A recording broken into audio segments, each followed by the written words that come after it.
ஜீவா, நீ என்ன ரொம்ப தப்பா புரிஞ்சு வச்சிருக்க.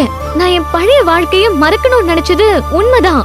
ஆனா இன்னொரு லைஃப் பத்தி நான் யோசிச்சதே இல்ல. அதுக்கு ரெடியா இருக்கிற மாதிரி எப்பவும் முன்னாடி நான் நடந்துட்டதும் இல்ல. ஆனா அது உனக்கு எப்படி அந்த மாதிரி கன்வே ஆச்சுன்னு எனக்கு புரியல. ஒருவேளை அதுக்கு நான் காரணமா இருந்தா ரொம்ப சாரி ஜீவா. ரொம்ப ஈஸியா இருக்குல்ல இந்த ஒரு வார்த்தை. எவ்வளவு பெரிய அசிங்கத்தை வேணாலும் பண்ணலாம், எவ்வளவு பெரிய துரோகத்தை வேணாலும் பண்ணலாம். ஆனா தெரிஞ்சிருச்சுன்னா சாரின்னு ஒரு வார்த்தை சொன்னா போதும்.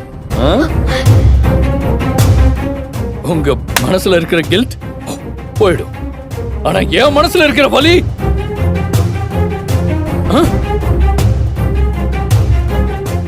இப்ப நான் சொல்லட்டுமா? சாரி சாரி கண்மணி,